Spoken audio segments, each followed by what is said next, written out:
नमस्कार बच्चों, आप सभी का स्वागत है आपके अपने यूट्यूब चैनल होम साइंस में, जिसमें मैं आज आप सबको पढ़ाने वाली हूँ एमए फर्स्ट ईयर गृह विज्ञान। आप सबका चतुर्थ प्रश्न पत्र है। क्या है बच्चों चतुर्थ प्रश्न पत्र? ग्रामीण समाजशास्त्र। जी हाँ, रूरल सोशोलॉजी। आज हम रूरल सोशोलॉजी में हरित क्रांति के बारे में जानेंगे। हरित क्रांति एक ही वीडियो में पूरा हरित क्रांति खत्म करने वाले हैं। तो बच्चों वीडियो बहुत ही महत्वपूर्ण होने वाला है, तो इस वीडियो को पूरा देखना। और जिन बच्चों ने वीडियो को शेयर नहीं किया, वीडियो को शेयर कर दें और चैनल को सब्सक्राइब कर लें। अब हम लोग आगे बढ़ते हैं। जैसा कि देख पा रहे हैं, डॉक्टर एम.एस. स्वामीनाथन जी का मैंने यहाँ पर चित्र रखा है, जो सुप्रसिद्ध भारतीय कृषि वैज्ञानिक थे और आनुवंशिकी विशेषज्ञ एवं हरित क्रांति के जनक भी थे। क्या आपके भारत देश में जो एम.एस. स्वामीनाथन जी थे, ये हरित क्रांति के जनक थे। जबकि हमारे भारत देश के सिवाय सर्वप्रथम यदि पूछा जाए तो नोरगमन जी थे। तो उनका भी चित्र देख लीजिए। ये हैं, ये भी एक साइंटिस्ट थे जिन्होंने हरित क्रांति की खोज की थी। आगे बढ़ते हैं बच्चों। आप सबको पता होना चाहिए कि हरित क्रांति होता क्या है।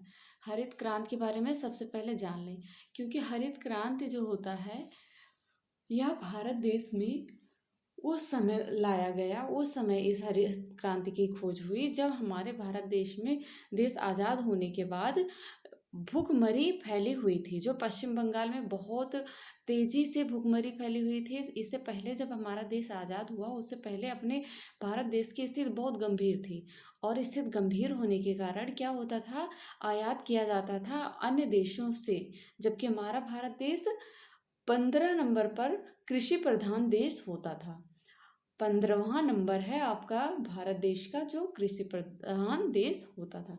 किंतु जो अंग्रेज़ों के कारण अंग्रेज जो थे वो अनाजों की उपज अच्छे से होने नहीं देते थे, खेती नहीं करने देते थे किसानों को सही से। इसके कारण क्या होता था, उनकी खेती नष्ट हो जाती थी। और कई ऐसे कारण थे जिसके कारण खेती नष्ट हो जाती थी और किसान अनाज से वंचित रह जाते थे। तो यही कारण था कि जो पश्चिम बंगाल में भुखमरी आई, और भुखमरी के कारण बहुत ज़्यादा वहाँ पश्चिम बंगाल में व्यक्ति आघात हुए और बहुत सारे व्यक्तियों का निधन भी हो गया भुखमरी के कारण। तो हम लोग अब देखते हैं, आगे बढ़ते हैं अपने प्रश्न पर। जैसे कि आप सब ने देखा कि आज हम लोग हरित क्रांति के बारे में जानेंगे।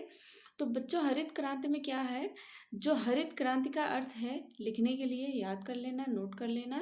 हरित क्रांति का मेन अर्थ होता है कृषि उत्पादन में स्पष्ट सुधार तथा एक लंबी अवधि तक उत्पादन के स्तर को बनाए रखना। कृषि उत्पादन, जो आपका कृषि उत्पादन है, उसमें बढ़ोतरी करना और उसमें सुधार लाना, यही क्या है, हरित क्रांति है। और हरित क्रांति का श्रेय डॉक्टर नॉर्मन बोरलॉग को तो है। जो नॉर्मन बोरलॉग थे, ये अपने भारत देश के नहीं थे। इनका सर्वप्रथम यदि कहा जाए, पूछा जाए, ये नहीं पूछा जाए भारत देश, तो नॉर्मन बोरलॉग जी थे। जबकि हमारे भारत देश में डॉक्टर एम.एस. स्वामीनाथन जी थे। जब हमारा देश आज़ाद हुआ, जब हमें इस हरित क्रांति का पता चला, तब जो उस समय प्रधानमंत्री पंडित जवाहरलाल नेहरू जी थे, उन्होंने नॉर्मन जी को अपने भारत देश में बुलाया और उनसे कहा कि आप हमारे भारत देश में भी एक ऐसा अनाज उत्पन्न करिए, ऐसी हरित क्रांति का विस्तार करिए कि जिससे दोगुना अनाज उत्पन्न हो सके, ऐसे बीज का निर्माण करिए। तो उसी समय ये जो नॉर्मन बोरलॉग जी थे, ये किससे मिले? Doctor MS. स्वामीनाथन। तो डॉक्टर एम.एस. स्वामीनाथन और नॉर्मन बोरलॉग जी, ये दोनों मिलकर के क्या किए, अपने भारत देश की जो उत्पादन क्रिया है इसे बढ़ाए। तो इसलिए इनको, डॉक्टर स्वामीनाथन को, अपने भारत देश में सर्वप्रथम जनक कहा जाता है हरित क्रांति का। तो आगे देखते हैं बच्चों, हरित क्रांति के आवश्यक तत्व।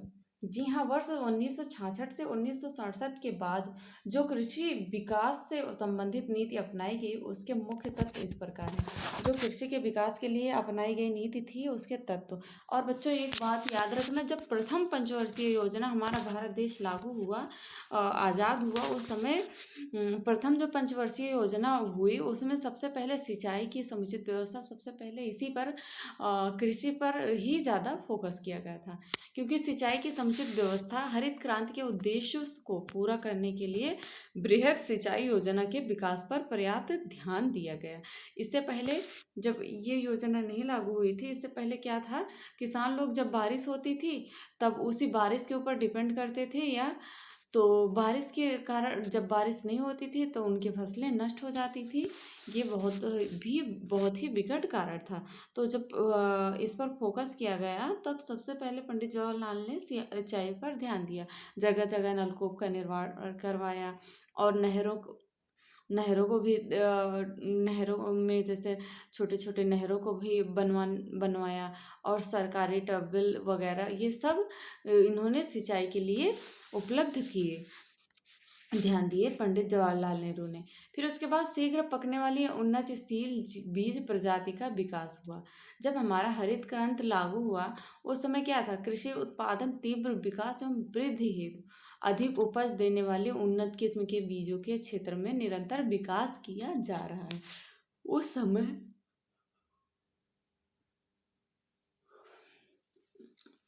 उसके बाद निरंतर ये सभी प्रयास किए गए उपज के लिए, जिससे उन्नत किस्म में और बीजों के क्षेत्र में निरंतर विकास हो सके। इसके लिए धान, गेहूं, ज्वार, बाजरा, मक्का आदि फसलों की उन्नत किस्मों की बुवाई की गई और जोर दिया गया कि उनकी फसलें अच्छी हों। नेक्स्ट है खाद्य एवं उर्वरकों की समुचित व्यवस्था एवं प्रयोग। जी हाँ बच्चों, हरित क्रांति की सफलता हेतु रासायनिक उर्वरकों के अधिकाधिक उपयोग पर जोर दिया गया और उसका फल स्वरूप क्या हुआ, फलतः इसके उत्पादन एवं उपयोग में निरंतर वृद्धि हो रही थी। इस पर जब जोर दिया गया तो इसके उत्पादन और जो उपयोग थे उस पर निरंतर वृद्धि होने लगी और फसलों के रोगों पर नियंत्रण तथा कीटनाशक दवाइयों का प्रयोग भी होने लगा फसलों पर। इससे पहले कीटनाशक दवाइयों का प्रयोग नहीं होता था। अब जैसे ही सब लोग नॉर्मन बोरलॉग जी आए, उन्होंने हरित क्रांति का विस्तार किया और सभी फसलों के लिए जो कीटनाशक दवाइयों को उपलब्ध कराई, ये सब जो पंडित जवाहरलाल नेहरू ने अपने भारत देश में उपलब्ध कराया, तो इससे क्या हुई, उनके फसलें उत्पादन में वृद्धि हुई तथा पौधे के संरक्षण कार्यक्रमों में भी तेजी लाई गई। नेक्स्ट है भूमि सुधार एवं भू संरक्षण। जी हाँ बच्चों, भूमि सुधार के अंतर्गत सभी प्रकार के मध्यम एवं बिचौलियों का अंत करना, जैसे कि दलाल थे जो बिचौली, जैसे कि जो अनेकों प्रकार के, जैसे क्या कहते हैं उनको, जो गांव में पहले होते थे ना, जमींदार, हाँ जमींदार जो टैक्स लेते थे। आप सबने एक सीरियल भी देखा होगा कि वहाँ पर अपनी ज़मीन दे देते थे जो जमींदार होते थे और ऊपर से उन्हीं के यहाँ काम भी करते थे। ऐसे ही परंपराएं जो थी इनको नष्ट किया भूमि सुधार एवं भू संरक्षण के लिए और उनको मालिकाना हक दिलाना आदि है। जो शोषण होता था, भू धारण की सुरक्षा से, शोषण से मुक्ति और मालिकाना का हक दिलाना आदि, ये भूमि सुधार भू रक्षण के द्वारा किया गया।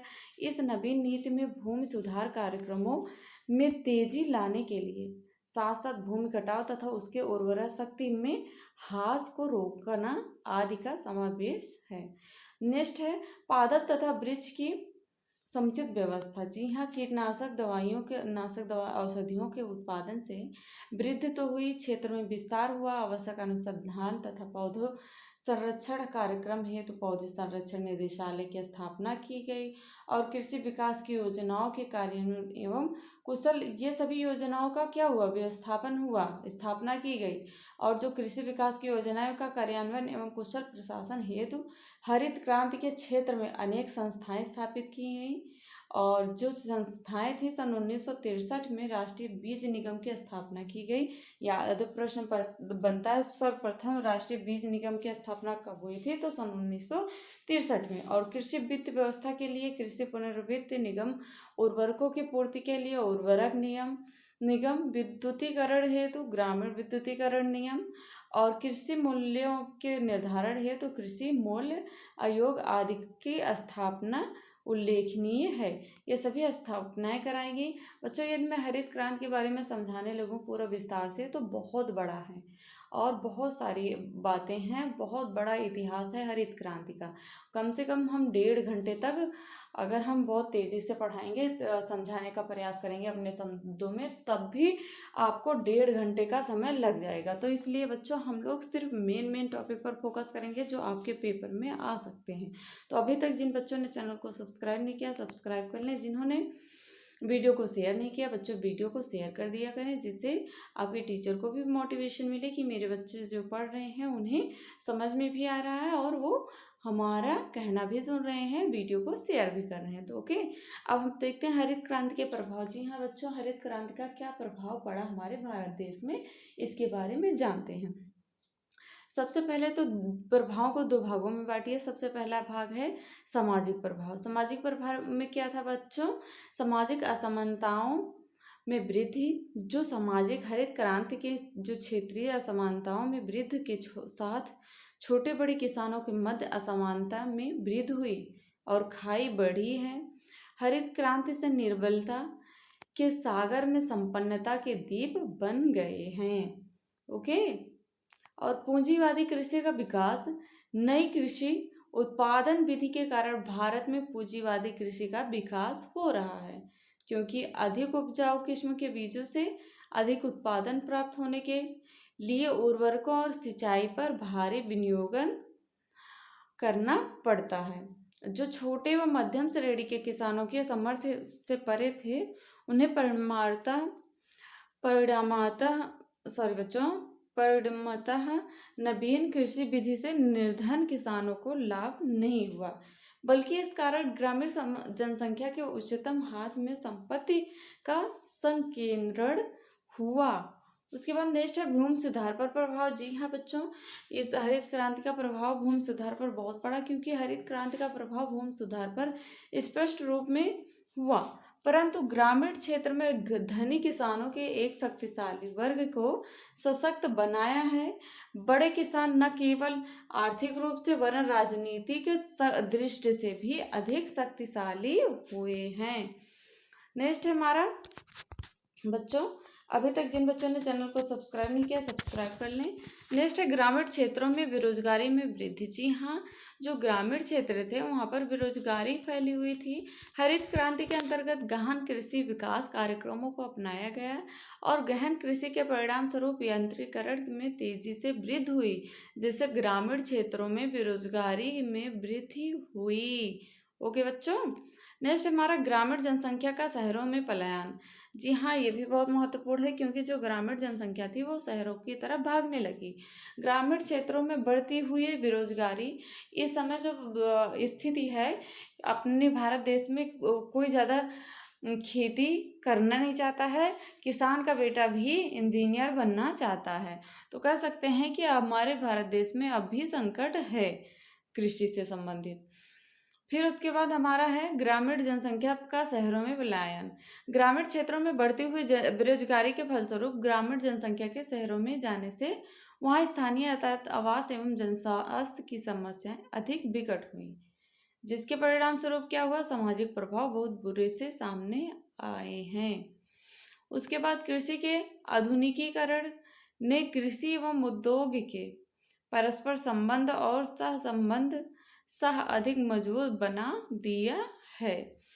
नेक्स्ट हमारा बच्चों आर्थिक प्रभाव। जी हाँ, हमने सबसे पहले सामाजिक प्रभाव देखा। अब 2 ही प्रभाव पड़े थे हरित क्रांति पर, एक सामाजिक एक आर्थिक। अब हम लोग आर्थिक प्रभाव के बारे में जानते हैं। आर्थिक प्रभाव में सबसे पहले है कृषि उत्पादन के प्रति इकाई भूमि क्षेत्र की उत्पादकता। जी हाँ, उत्पादकता में वृद्धि। जब हमारा कृषि उत्पादन के प्रति इकाई भूमि क्षेत्र की उत्पादकता में वृद्धि हुई, तब हरित क्रांति का प्रत्यक्ष प्रभाव बढ़े हुए कृषि उत्पादन में परिलक्षित होता है। परंतु सभी फसलों पर प्रभाव समान रूप में नहीं पड़ता है, क्योंकि गेहूं के उत्पादन पर हरित क्रांति का सबसे अधिक प्रभाव पड़ा है, जबकि अन्य फसलों पर इसका प्रभाव शिथिल रहा है। उसके बाद कृषि उत्पादन की मात्रा में वृद्धि। जी हाँ बच्चों, यदि यह माना जाए कि कृषि के अंतर्गत क्षेत्र की मात्रा में कोई विशेष वृद्धि नहीं हुई है, कृषि का प्रमुख कारण कृषि हेक्टेयर उपज में सॉरी बच्चों, कृषि हेक्टेयर उपज में वृद्धि को माना जा सकता है। उसके बाद हरित क्रांति के कारण उत्पादन में वृद्धि हुई और जिससे कृषकों के बचाव की बचतों की मात्रा में उल्लेखनीय प्रगति हुई। अब हम लोग निष्कर्ष देखेंगे, हरित क्रांति के प्रभाव का क्या निष्कर्ष निकलता है, विवेचन, इसके बारे में जानेंगे। निष्कर्ष में बच्चों, हरित क्रांति के प्रभाव के उपयुक्त विवेचन के आधार पर निम्नलिखित निष्कर्ष सामने आते हैं। पहला निष्कर्ष है, नई तकनीक का लाभ विशेष रूप में बड़े और धनी किसानों को प्राप्त हुए। जो छोटे किसान थे उन्हें तो क्रांति के दायरे से भी बाहर रखा गया।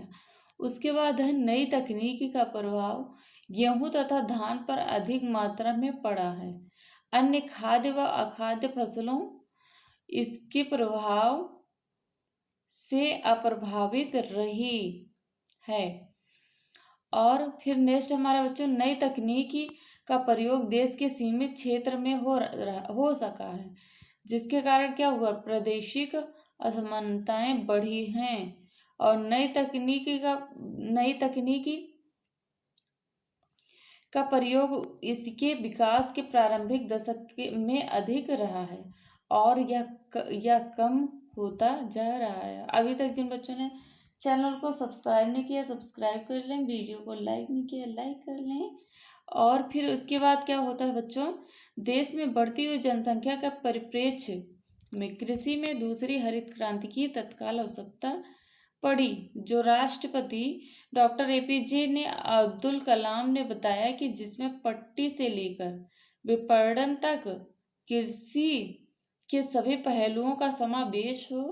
राष्ट्रीय डॉक्टर अब्दुल कलाम ने मौजूदा समय को ही इस दूसरी हरित क्रांति के लिए सर्वाधिक उपयुक्त बताया है। आई होप आप सबको समझ में आया होगा। मिलते हैं नेक्स्ट वीडियो में नेक्स्ट टॉपिक के साथ, तब तक के लिए जय माता रानी।